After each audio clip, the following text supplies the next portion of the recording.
ઘરે જ ન આવ્યા હોય ને. કંજૂસ એટલે પૈસાથી નહીં, સેવાથી. સેવા કરવાની ભાવનાનો એના ઘરે કોણ જાય? પણ વાસ્તવિકતા એ છે કે જે ગૃહસ્થ શ્રદ્ધાપૂર્વક વારંવાર ભગવાનની કથાઓને સાંભળે છે, આની આસક્તિ તૂટે છે. આ સંસાર બંધનમાં આપણે પડ્યા છીએ, તો આમાંથી નીકળવું આ સમજાવે કોણ? સાધુ. અને પ્રોબ્લેમ એ છે કે એની યાર આપણને ફાવતું નથી, ખવડાવવું પડશે આની. મેં કીધું બધે જ પાખંડ બુદ્ધિ રાખવાની જરૂર નથી, બધે જ આપણી તર્ક બુદ્ધિથી જોવાની જરૂર. ભલે બે પાંચ પાખંડી આવી ગયા, કાંઈ વાંધો નહીં, પણ એ આવ્યા છે તો ક્યારેક સાચા આવશે. કબૂતર આવ્યા તો રાજહંસ આવ્યા ને, એમ આવા સાધુઓને ઘરે લાવી અને એને હાથ જોડી અને પ્રાર્થના કરવી જોઈએ, કંઈક સંભળાવો. નહીં કે આપણા પ્રોબ્લેમ, મહારાજ ધંધો નથી હાલતો. હવે એને ખબર પડે ધંધો કેમ આકાઈ? એ બિચારા સાધુ છે, એને થોડી ધંધો કર્યો છે. તમે એને પૂછો ધંધો નથી હાલતો. ત્યાં તો ઘણા પૂછે અમારો દીકરો અમારું માનતો નથી. હવે તમે પેદા કર્યો એ તમારે શીખવાડવાનું છે. એ સાધુ શું કરે એમાં? આપણને એમ છે કે સાધુ એટલે ઓલ ઇન વન હોય, કે બધું કામ આનથી લ્યો. સાધુ જે છે ને એ ભગવાન આપી શકે. આપણે એની પાસેથી ભગવાનને લેવાના છે ને આપણે જઈને સંસાર ખોલીને બેઠા હોય. સાધુ ને એમ થાય હજી આના મનમાં ભગવાન જાય એવું કઈ સ્થાન છે નહીં. અમારો ધંધો નથી ચાલતો, ઓલા નથી માનતા, પરિવારમાં હક નથી, આ બધું કામ સાધુનું નથી. એ તમે સંસાર વસાવ્યો છે, કેમ હેન્ડલ કરવું એ તમારે શીખવાનું છે. સાધુને એ પૂછો કે ભગવાનના વિષયમાં કંઈક સંભળાવો, કંઈક સત્સંગ કરો. અને જયારે કોઈ જિજ્ઞાસા કરે ને તો એ પ્રેમપૂર્વક એ કથા કહેશે. અને એ કથાઓને સાંભળતા સાંભળતા સૂતજી કહે છે કે એતસ્માત પરમ કિંચિત મન શુદ્ધેત ન વિદ્યતે. આ ભગવાનની કથાઓથી વધારે સારું સાધન મનની શુદ્ધિ માટે આ સંસારમાં બીજું કોઈ નથી. એટલા માટે આવા સાધુઓના મુખેથી વારંવાર ભગવાનના અવતારોની કથા સાંભળવી જોઈએ. અવતાર કથા અમૃતમ. અવતાર કથા એટલે એમાં બધી કથા આવી જાય. ભાગવતમાં ભગવાનના જેટલા અવતારોની કથા છે, કોઈ એક અવતારની કથા કહેશે, બીજી વાર આવે કોઈ બીજા અવતારની કથા કહેશે. અને આ રીતે આ ભગવાનની લીલારૂપી દિવ્ય અમૃત પાન જે છે એ કરતા રહેવું જોઈએ. કારણ કે આવું અમૃત પાન જે છે એ આપણને જન્મ મૃત્યુના ચક્રથી મુક્ત કરાવે છે, ફરીથી આ સંસારમાં પડવા દેતું નથી. અને એટલા માટે કે છે સત્સંગા છન કહે સંગમ આત્મ જાયા આત્મજાદીશુ વિમુચ્ચેન મુચ્યમાનેશુ સ્વયં સ્વપ્ન ઉદિત થત. અર્થાત જેવી રીતે સ્વપ્ન ભંગ થાય અને એ સ્વપ્નમાં આપણે જે વસ્તુઓ જોઈ હોય, જે વ્યક્તિઓને જોયા હોય, એમાં આપણી કોઈ આસક્તિ રહેતી નથી. ભલે સપનામાં આપણને એવું લાગ્યું કે એક વ્યક્તિ આવીને મને 10 કરોડ આપ્યા રોકડા, પણ જાગીને એમ થાય કે ઓ આ તો આપણા હતા નહીં, સપનું હતું. ભૂલી જાય છે ને એમ કરે, અને વાસ્તવિકતામાં આવી જાય. એમ સુખદેવજી કહે છે કે જેમ જેમ સત્સંગ વડે બુદ્ધિ શુદ્ધ થતી જાય, કારણ કે એક સત્સંગમાં ન થઈ જાય, એક જ વારમાં નથી થવાનું. જેમ તમે નવું ઘર લીધું હોય, પછી નવા ઘરે તમે જાઓ ને એટલે તમને એમ થાય કે આ પોતા મારી દઈ ચોખ્ખું એક દિન ન થાય. એ ધૂળ ક્યાંથી આવે છે એ તમને ખબર ન પડે, પણ રોજ પોતા લાગે, ધીરે ધીરે ધીરે ધીરે એ શુદ્ધ થઈ જાય. એમ પ્રતિદિન અથવા પ્રતિક્ષણ કોઈ વ્યક્તિ સત્સંગ કરતો રહે તો ધીરે ધીરે એની બુદ્ધિ શુદ્ધ થતી જાય સત્સંગ દ્વારા. અને શરીર, પત્ની, પુત્ર, ધન, આ બધાની આસક્તિ ધીરે ધીરે ધીરે ધીરે છૂટતી જાય. કારણ એકના એક દિવસ તો આ બધા છૂટવાના છે. કોઈ વ્યક્તિ કે પણ સત્સંગ શું કામ કરવો? સત્સંગ એટલે કોઈલું એક હારે છૂટે ને જે ઝટકો લાગે, રાતે હુતા હોય ને હુતા હુતા જ અહીંથી નીકળી જાય, બહુ દુઃખ લાગે. યારું આ બધું છોડીને નીકળી ગયા, ન કહેવા રહ્યા દીકરાને, ન પત્નીને કઈ કીધું, ન મળ્યા, છેલ્લે નીકળી ગયા. છૂટવાનું તો છે, એ ફાઇનલ છે. પણ ઓલું જો પહેલેથી પ્રેક્ટિસ હોય, આ મારું નથી, તો ગમે ત્યારે છૂટી જાય ને એનો આઘાત ન લાગે, દુઃખ ન થાય બહુ. નગર વિચારો મહેનત કરી કરીને 100 કરોડે બેલેન્સ પોગાડ્યું હોય અને અચાનક યમરાજજી કે હાલો ટાઈમ થઈ ગયો. બોલે કે રાતે, એ કે આમાં રાત દી ન હોય, ગમે ત્યારે આવે, હાલો નીકળો. તો કે કહેવા દો ઘરે ઓલા કેટલા દીધા છે વ્યાજે, ક્યાં કેટલા લેવાના, એ બધું પતી ગયું. કે તારું ક્યાં હતું, નીકળ. આ થવાનું છે બધાને છે. એટલે સુખદેવજી કહે છે કે અચાનક આવે ને છૂટવાનું એ ફાઇનલ છે. તો પહેલેથી જ એનો અભ્યાસ રાખો કે જે વસ્તુ આજ નહીં અમુક સમય પછી આપણે છોડવાની છે, એની પ્રેક્ટિસ સત્સંગ દ્વારા થાય. પહેલેથી રોજ એ ભાવમાં આવતું જાય કે આ મારું નથી, છેલ્લે દુઃખ ન લાગે. નકર જેટલું જાજુ મૂકીને જાય ને એટલું જાજુ દુઃખ. માનો જેનું માઇનસ બેલેન્સ બોલતું એને કઈ વાંધો જ નથી, એને સારું થયું નીકળી ગયા, દેવાના હતા રહી ગયા. ઓલો ચારવાક કે મરેલા પાસે કોણ ઉઘરાણી કરે? એમ મૃત્યુ થઈ ગયા પછી જેનું કાંઈ બેલેન્સ બહુ હોતું નથી એને બહુ વાંધો નથી, પણ જેનું મોટું બેલેન્સ છે ને એને મોટી પ્રોબ્લેમ, આસક્તિ મોટી હોય. અને એટલા માટે જો આસક્તિ એ બીજા જન્મનું કારણ બને. બહુ એટેચમેન્ટ રહી ગયું હોય ને એ જ ઘરે પાછો જન્મ લઈને આવે, કૂતરો બનીને આવે ક્યારે. અને પછી ઓલા પરિવાર વાળા આ કૂતરો આપણે ન્યા જ રહે છે, એટલે રોટલી એકાદ બે આપતા જાય રોજ, તો એને એમ થાય કે હાશ ઓળખાણ તો પડી ગઈ, લ્યો આપણે જ આવ્યા છે આપણા ઘરે ખાવા આપે એટલે. અને એમાં જો એક દી એમાંથી કોઈનો મગજ ગયો અને કૂતરાને માર્યો, હવે એને ખબર નહીં થાય દાદા જ આવ્યા છે, અને કૂતરાને ધોકાવે. તમે વિચાર કરો જ્યારે પરિવાર વાળા એને મારે, ઓલાના હૃદયમાં કેવી પીડાઓ થતી હોય એને. એટલે આ ઘર અમે બનાવ્યું, આખું જીવન જેને આપીને આવ્યું, એ મને બેહવા નથી દેતા. આવે આ આસક્તિનું પરિણામ છે. અને આ કોઈ ખોટી વાત નથી. પેલા આપણે નાના શું સાંભળ્યું છે કે કોઈ સાપના રૂપમાં, કૂતરાના રૂપમાં, આપણા ઘરમાં જે જીવ જંતુઓ છે ને એ મોટા ભાગે આપણા પિતૃઓ જ હોય છે. અને હું કામ આવ્યા છે? આ હાચવવા.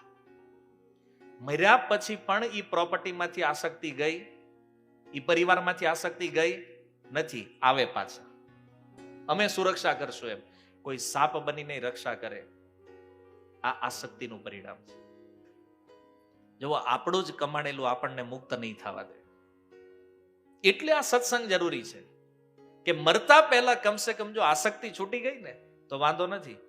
બાકી તમે વિચાર કરો કે જે સંતાનો જે પરિવાર માટે કરીને ગયા અને એના હાથે જયારે માર પડે તોય વ્યક્તિની આસક્તિ છૂટતી નથી. એમ વિચારે એ ઘરવાળા મારા છે પણ એને ક્યાં ખબર છે કે હું છું. એ માર પણ એને પ્રેમ લાગે ત્યારે. આ આસક્તિનું આવું ખતરનાક બંધન છે. એટલા માટે નારદજી કહે છે સત્સંગ કરો અને સત્સંગ દ્વારા આસક્તિને તોડો ધીરે ધીરે, નહીતર એવી પીડા થશે મર્યા પછી પણ સુખ નહીં લેવા દે આ સંપત્તિ. ભાગવત કહે છે સંપત્તિ અને સંતતિ કેવલ જીવને દુઃખ આપવા માટે બનાવ્યું છે ભગવાને. અને દુઃખ એટલે ખાલી અહીંયા જે દીકરાઓ લઈ લે મા બાપને, એ દુઃખ નથી. મર્યા પછી પણ આપણને એ મુક્ત નથી થવા દેતું. આ દુઃખ છે મોટું. એટલે સત્સંગ જરૂરી છે, સાધુ સંગ જરૂરી છે. તો બુદ્ધિમાન મનુષ્ય જે છે એને જરૂર પ્રમાણે ઘરની સેવા કરવી જોઈએ, શરીરની સેવા કરવી જોઈએ. એનાથી વધારે નહીં, એનાથી ઓછું નહીં. જેટલું જરૂરી છે એટલું કરો.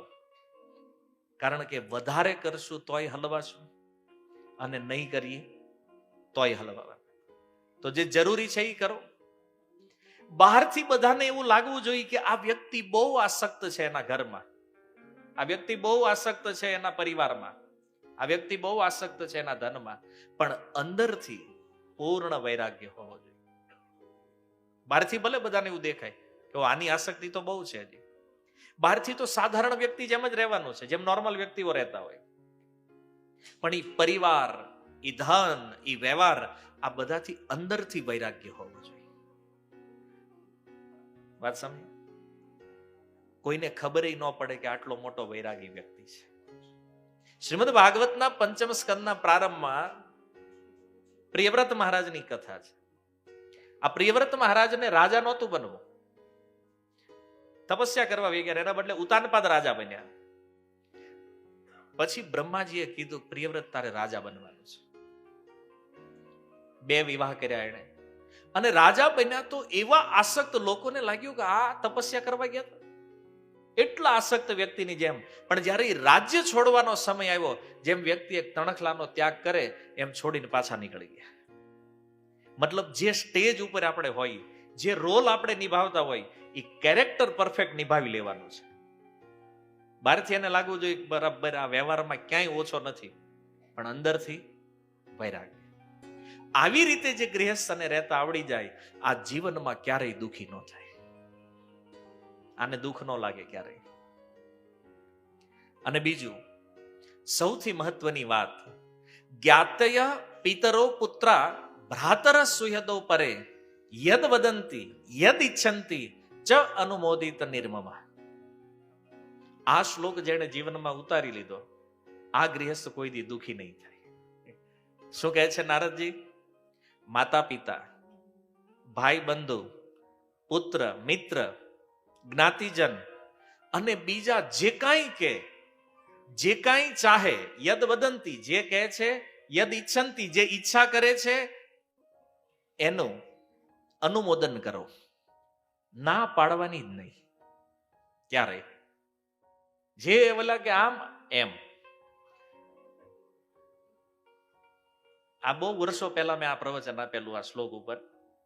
તો એક વ્યક્તિએ પૂછ્યું કે પ્રભુ બધામાં હાય હા કરવી પછી નુકસાન કેવડું જાય, ખબર કેવડો મોટો લોસ થાય? આની ટીકામાં લખ્યું છે, લોસ થાય તોય થવા દો, ગમે એ નુકસાન, જે હાજ પાડવાની, બધાનું અનુમોદન કરો, પણ અંદરથી એમાં કોઈ એટેચમેન્ટ હોવું જોઈએ નહીં. ના કોઈ નહીં પાડવાની. માતા પિતા કે આમ કરવું કરો, ભાઈ કે આ માલ લેવો લ્યો, આપણને ખબર હોય આમાં નુકસાન જાય એમ છે, ના નહીં પાડવાની. કેમ કે તમે ના પાડો તોય ઓલો માનવાનું નથી, ઈ લેવાનો છે. હા લ્યો. અને નુકસાન જાય પછી એમ નહીં કહેવાનું જો મને ખબર હતી આ ન કરાય પણ તારે કરવું હતું, ઈ નહીં કર્યું, કાંઈ વાંધો નહીં હાકો. પણ એ કે આપણો ભાગ એમાં હોય તો તોય હાકો, અનુમોદન જ કરવાનું. આ થોડુંક અઘરું છે, પણ શાસ્ત્ર કહે છે તો આમાં કઈ ખોટું તો નહીં હોય. અનુમોદન કરો, પણ અનુમોદનનો અર્થ છે તમારો મત પ્રસ્તુત કરો.